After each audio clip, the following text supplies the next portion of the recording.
You guys all know that Adult Swim sign-off bumper, "The dawn is your enemy"? There's a reason why they don't show it anymore. The last day the bump was used as a sign-off instead of the normal running time of estimated 9 seconds. It ran for an extended period of time until the automated services were overtaken by manual operation. We all know the sound that shook our childhoods, our teen years, the resonating metal, the rumbles, the sound of metal scraping against metal. Feel free to look it up if you're a bit rusty. Now, when the audio cut, it doesn't sound complete. It's not finished, not over. The producers of Adult Swim and Cartoon Network were purposely cutting off the rest of the sound, and for good reason. The rest that followed was the exact reason why you'll never see this bumper again on the air. Once again, it supposedly only run for about 9 seconds, and this is a rough transcript of the usual audio. Resonating metal, followed by a rumble, followed by scraping metal, and other rumble, and bumper. So what could you put together with that? Nothing rings a bell, right? Exactly. This part that they used is utilized effectively to scare off children that have stayed tuned to Adult Swim. It even gives adults goosebumps because it's that good. It's closely revealed with the hammer clinks in the William Street production card in Nightmare of Fuel. Getting back on topic, usually a Cartoon Network employee would enter the control room left by an Adult Swim crew member and take over for a day. It wasn't quite the case that day, however.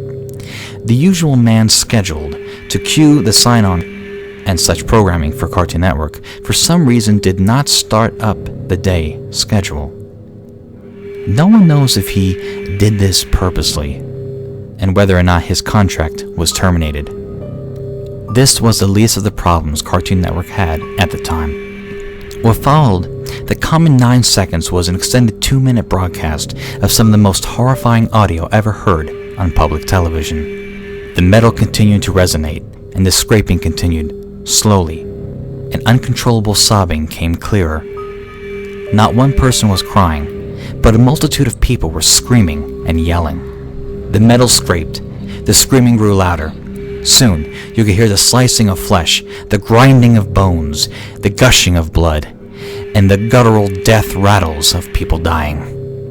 All across the United States, millions of children and adults were being exposed to what sounded like a barbaric mass murder. People were calling in all across the country, crying or screaming or begging for it to be turned off. Something kept their eyes attached to the screen and kept them listening to the broadcast. People assumed the control room was finally gotten into and the bump was shut down, ending a traumatic experience no one could undoubtedly forget. In the last few moments, as the resonating metal grew into an unbearable volume, the channel showed the peaking sun winking at the viewer, and the channel cut to bars and tones. How was Cartoon Network going to cover this up? No one knows their exact tactic to this day. Multiple theories have been thought of, ranging from preemptive cease and desist to possible news articles to subliminal viewer hypnosis over the following weeks.